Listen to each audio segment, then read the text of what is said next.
Hi there everybody, this is David and welcome to New RPG News. We have a bunch of stuff to talk about today, from Xenoblade to some new demos to some Pokemon news and even like a Secret of Mana update, which I think is just really freaking cool.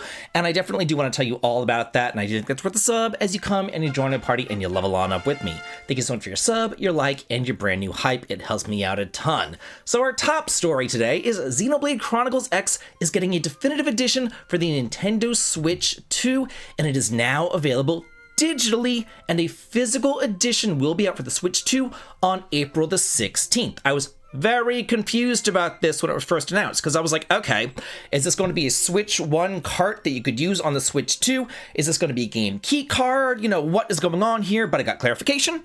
This is a normal, regular Switch 2 cart. It is not a game key card. It is not a Switch 1 cart. It is a Switch 2 cart. You can purchase this on the eShop for $65. If you already own the Switch 1 version, you can buy an upgrade pack for $5. It says the Switch 2 version adds up to 4K resolution and a frame rate of up to 60 frames per second when playing in the TV mode, and up to 1080p and up to 60 frames per second in handheld mode as well. So this game, it's kind of a spin-off, I guess, of the Xenoblade Chronicles series, the numbered series 1 through 3. This is more of just kind of like a gameplay exploration type of Xenoblade. It follows the storyline, but that's not the main focus. The main focus is just exploring Planet Mira and going out and getting in your skells and flying around and, fighting monsters and all that kind of stuff, and it's a whole lot of fun. So if you like exploring, then this is definitely the game for you. It is a blast. I played the Switch 1 version, and I had such a good time with it. So yeah, definitely looking forward to this one whenever it does come out physically. And now, before we get into our next story, let's have a word from today's sponsor. Nicotine addiction is a topic near and dear to my heart, and I would like to use my platform that I have in order to help as many people as I can. Growing up, my mother smoked, and I couldn't stand it. Every single time that she lit up, I wanted to jump out of the car, but to her credit, she did try very hard to quit. She tried for over 20 years to quit, and she did everything that she possibly could. She used the patches, she used the gum, even like lemon lollipops, because after all, it is an oral fixation. But no matter what she did, she still couldn't quit. So I do wish that back then in the 90s, there was something like Fume, because I think that this would have made her journey much easier. Fume is a flavored air device specifically designed to help people quit vaping and smoking by breaking that oral fixation. There's no batteries here, no nicotine, and no vapor. It's just like a weighted, twisty, fidget-friendly tool that gives you something better to reach for than, a cigarette. So if you are like my mother and you're trying to quit and you tried everything out there, now is the time for you to try Fume. And right now, whenever you do grab a Journey Pack, you'll get a free Fume topper just by using my code DavidVink. Now add like a soft, replaceable, chewable mouthpiece to it. So be sure to head to tryfume.com, that's tryfum.com, and use code DavidVink to get your free Fume topper and your Journey Pack. And now, let's get on back to today's video. A very cool little doodad thing right here. Yeah, really neat, kind of fidgety, whatever. It's kind of cool. I like it. Anyway, Wizman's World Retry, now available for the PlayStation, Xbox, Nintendo Switch, and PC, and it is priced at $25 with a 10% launch discount until March the 4th. It says, with the PlayStation and Switch versions are published by Clear River Games, while the Xbox and Steam versions are published by Gravity. So this is a remaster of Wizman's World, which was a Nintendo DS game that came out in 2010, and it was never released outside of Japan. So this remaster has been in the works for a while and was released back in Japan in 2024, with localization plans at the time, but now it is coming in worldwide release in English for the very first time. It looks really good, and there's a demo available too over on the Steam right now, which is really cool. It says, set in the isolated city of Wizarest, a town trapped in a century-old mystery and surrounded by shifting monster and fantasy dungeons, bold adventurers step into the shoes of a young wizard, Klaus. Following the disappearance of his mentor, Giselle, it's up to Klaus and his trio of homunculi companions to uncover the secrets of the dungeon and the shroud of mystery around this forgotten city. As you venture through the twists and turns of the dungeons, you'll encounter monsters who, if defeated, can have their souls absorbed by your homunculus companions through anima fusion, thus evolving your stats, abilities, and appearance. How you advance through Wisman's World Retry affects your companions, the storyline, and even the fate of the world. I cannot wait to try this one, and it's also getting a physical edition coming out later on, too. Another cool game that's getting a demo, and I played this demo, and I really liked this demo actually, is Ariana and the Elder Codex. It says right here, to jumpstart Steam Next Fest next week, Idea Factory has released a demo for Ariana and Elder Codex. The demo is also live on the PS5 and Nintendo Switch. And you're dropped into the Codex of Earth, one of the 7 hero codices available early in the game. This game's coming out in North America and Europe physically and digitally for the PS4, PS5, Nintendo Switch on March the 24th, Steam in spring of 2026. So yeah, I played the demo of this and it was actually a whole lot of fun. It's like a 2D side-scrolling Metroidvania, and there's 4 different, I don't know, magical books or magical elements that Ariana can control. You could do fire and have like explosions come out in front of you. You could do water, have like bubbles bounce all over the place. Wind, you can like infuse your sword with like this wind slash thing. And earth has all these like boulders pop out on top of you. There's also healing magic and stuff, and it's a whole lot of fun. I really enjoyed it. Pokemon Fire Red version and Leaf Green version is coming to the Switch on February the 27th for $20 each. Pre-orders are available now via the Nintendo eShop. Okay, do people pre-order digital games? Like, is that a thing? Like, what's the purpose of pre-ordering a digital game? I understand pre-ordering a physical game because, you know, the physical stocks could run out and then, you know, they would ship it earlier to you so that it would arrive on your front door the day of release. But what's the purpose of pre-ordering a digital game? Like, they're not gonna run out. It's digital.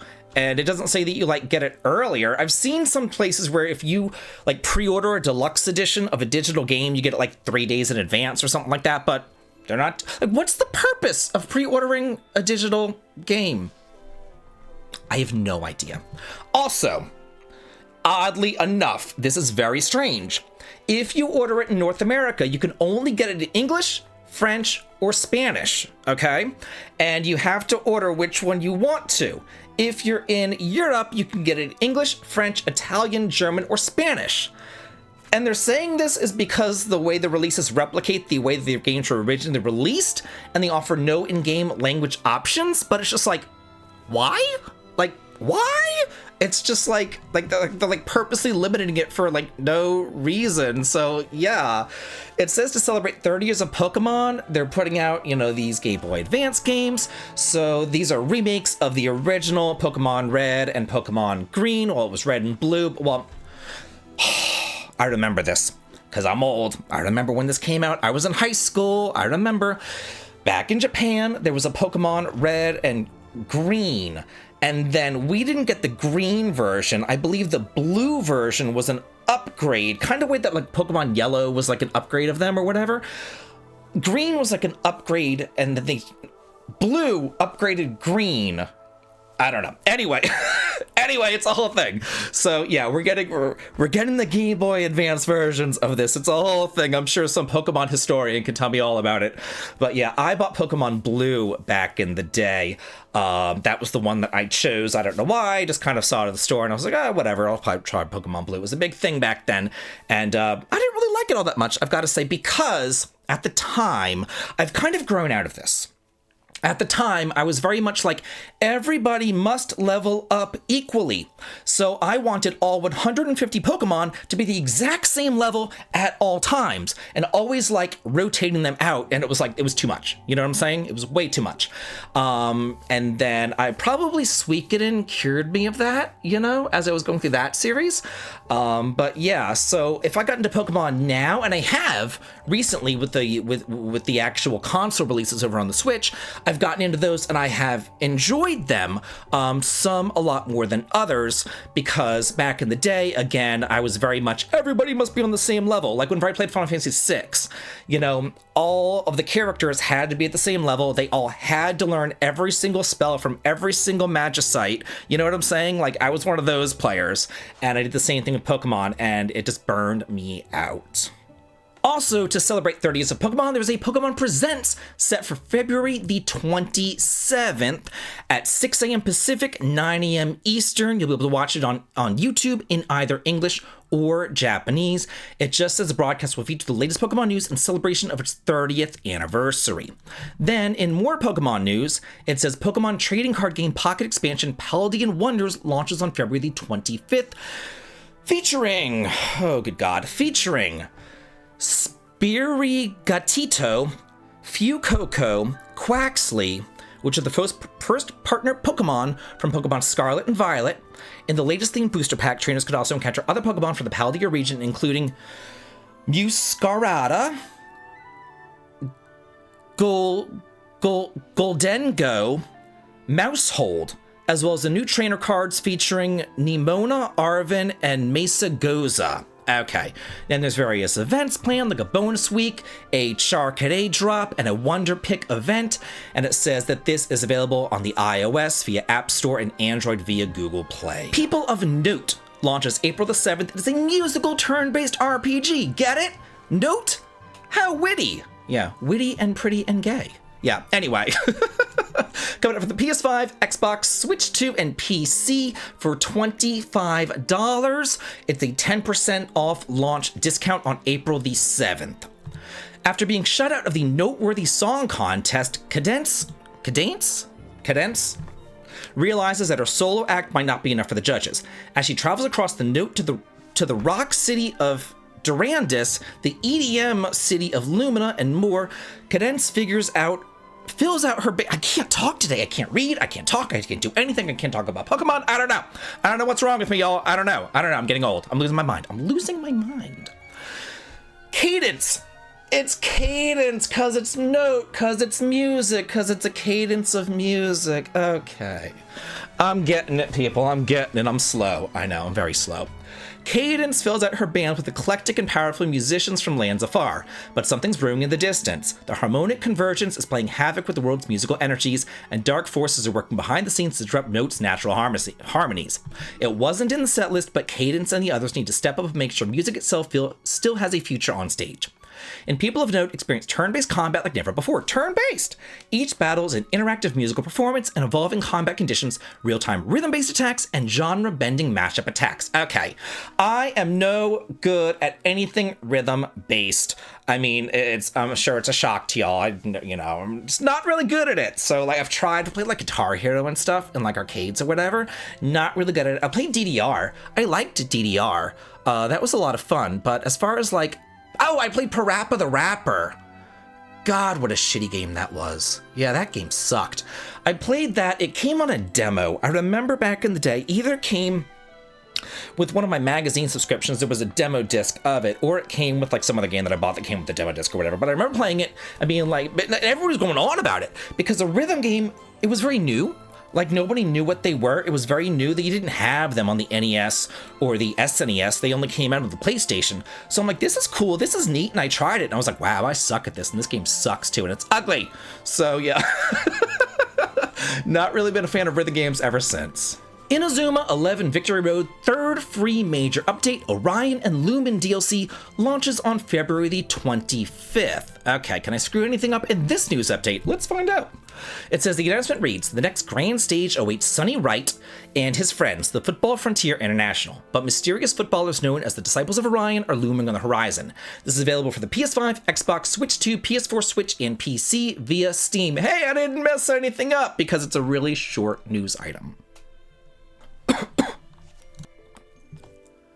More DLC, this time for Digimon Story Time Stranger. We have additional Digimon in Episode 3. Anti-Paradox launches in March. Okay, it'll be available to users who have purchased the Deluxe or Ultimate Editions, and it can be purchased separately or through the Season Pass. The downloadable content will feature new Mega Digi-Evolution routes and an additional episode. It's available for the PS5, Xbox, and PC via Steam, and it's coming to Switch 1 and 2 on July 9th in Japan and July 10th worldwide. I never thought that I would live to see the day that this is an actual selling point of a game, that they're using gacha as a selling point of a game. I know, hell has frozen over. Turn-based strategy RPG Xandarin: The Unbound has been announced for the PS5 and PC. It says it is gacha gameplay, ooh, without the microtransactions. Yay. Okay, I can deal with it without the microtransactions, but they're like literally like, gacha gameplay, yay! Okay, yeah, sure, whatever. It's a collectible turn-based strategy RPG featuring that's the great selling point of gacha gameplay, but no microtransactions. It'll be available for the PS5 and PC via Steam. A release date was not yet been announced. So basically, you pay the money for the game, and then you get the game, but with no gacha. I don't know if this game ever was gacha, and they're just turning it into a non-gacha. I have no idea. The article does not say. I'm assuming it's going to be something like Octopath Zero or another Eden Begins, how they're turning those gachas into a regular console RPG. But again, if this ever was a gacha, beats the hell out of me. Xandarin: The Unbound is a collectible turn-based RPG featuring 60 unique battle stages that progress through hand-drawn narrative cutscenes and gacha gameplay included in the price of the game. All collectible characters, pets, and gear in the base game are earned through gameplay. Welcome to Kalatos, a fantastical world forged and protected by the power of the 6 blessings: water, fire, earth, metal, wind, and electric. Each person's born with the power of one of these elements, defining their personal strength, social standing, and destiny. At the core of Kalatos lies the Chaos region, a desolate environment where all are born without any powers. Lead Xandarin, born into the Chaos, into the Blessed Lands to discover the truth about his family. Embark on an epic journey of Xandarin: The Unbound, explore unknown lands, and overcome the danger and conflicts that await, while shaping the fate of the planet and forging new legends. God help me. Shinigami Haini to Ishoka no Kaibutsu. Concept trailer, abilities detailed. Okay, so here we go. This is from Nippon Ichi Software. It is a fairy tale destroying adventure game. So it's from Nice, or it will be coming from Nisa whenever they finally do announce a release date. We don't yet have a Western release date for this. This is only coming out in Japan thus far, but we all know this will be coming out in English eventually. So her first ability is called Burn Book, which allows Mel to breathe fire. Thank God her name is just Mel. Good Lord. Allows Mel to breathe fire, burning inedible, thorny obstacles to clear a path, or lighting up dark stages like a torch. In the book world Spider Kingdom, which is overgrown with thread, there are many things that appear burnable. In narrow stages where movement is difficult, you can burn the thread in the background to create escape routes and maneuver more effectively. There's also the Paper Fly ability, which allows Mel to lift and float objects, enabling you to cross gaps and leap over obstacles that Mel cannot eat. In the book world Unfinished Canvas, which is covered in vibrant paint, there are many dangerous obstacles that Mel cannot destroy, such as thorn-covered floors, so that's where you fly over them. Then there's Retouch, where you can beautifully restore objects and parts of the world that have crumbled into a mess. So when you encounter collapsed areas that block your path, use Mono's Retouch to repair the world and move forward. Is her name Mono, or is it Mel? I don't know. Anyway, this is coming out April 30th in Japan for the PS5, PS4, and Switch. We're just waiting on a Western release date now. Tag team fighting-infused RPG of Fighters Nova Mindara announced for the PC with a Kickstarter campaign coming soon. This is a narrative-driven, Japanese-inspired RPG that fuses rich storytelling and exploration with the disciple and intensity of a true fighting game. Is that, that's disciple, not discipline, but disciple. Okay, whatever. It'll be available for the PC via Steam. A Kickstarter campaign is coming soon. You follow Maya, a determined teenage martial artist searching for her own purpose, and Mindara, a mysterious wolfman hunted by an unjust banishment and driven by revenge. Their journey leads them to a legendary tournament held within a hidden magical city, an arena where destiny, myth, and ambition collide. As they travel, you meet a diverse cast of companions, each with their own motivations, backstories, combat styles, and abilities. Through friendships, rivalries, and hard-earned trust, you'll experience a classic JRPG style of adventure where growth, wisdom, and meaning are forged not just through dialogue, but through the art of battle itself. I made a whole video about this just a couple of days ago, so if you want an in-depth thing on this, go back and watch that video. .Hack 0 has been announced. It's a new action RPG in the .Hack series for home consoles, 10 years in the making. Okay, specific platforms and release dates were not yet have been announced. It says the game will be enjoyable for both veterans and fans and new players alike. Please look forward to this latest iteration of .Hack. And then we have some screenshots right here. So yeah, very, very, very exciting news that a game series that began and also died on the PS2 is getting revived, because there were a lot of game series back when that died on the PS2. Once the HD era hit of the PS3, a lot of RPG series just died, just completely frickin' died. So now this one's being revived, so hopefully other ones like maybe Shadow Hearts or maybe Wild Arms could also be revived.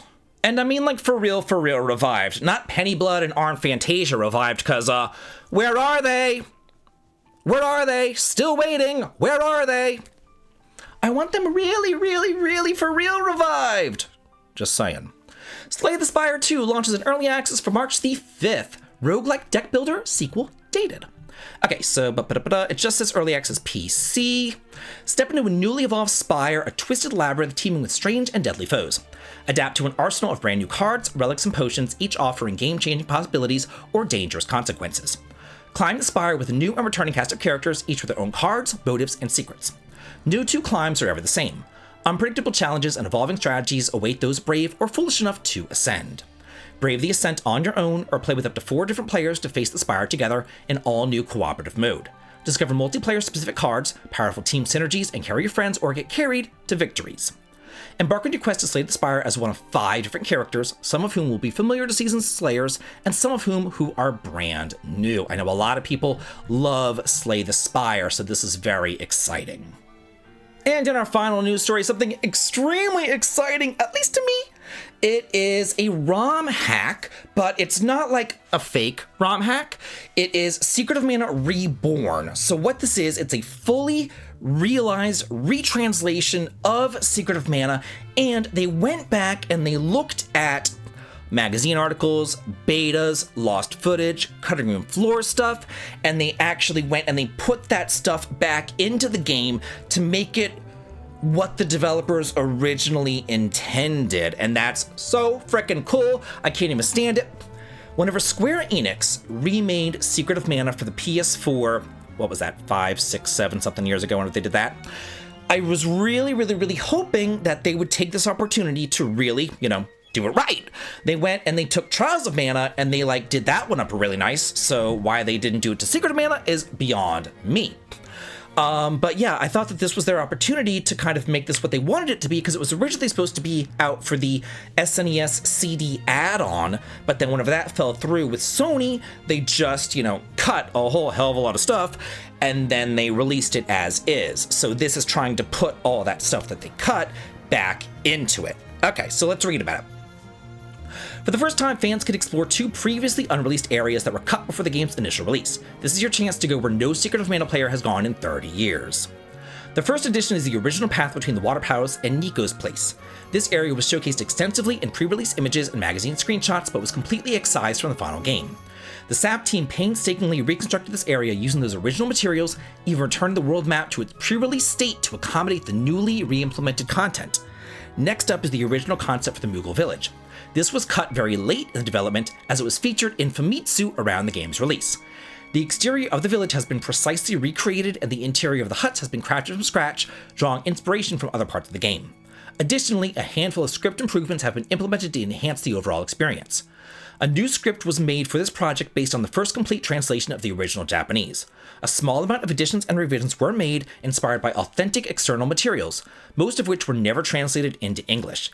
This allows players to finally learn what was missing from the SNES translation, as well as learn more about the scenario that could have been found within the game itself.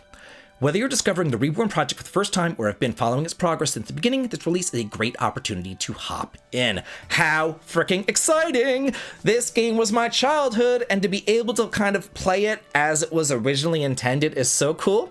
It looks like they're still working on adding even more stuff. Hopefully they flesh out the second half of the game, because that's where most of the cut content was. That would be really freaking cool. So yeah, very exciting news. And remember, if you or someone that you love is suffering with nicotine addiction like my mother did, then try Foom. You got nothing to lose. Thank you so much for watching. See y'all next time, and as always, have a good day.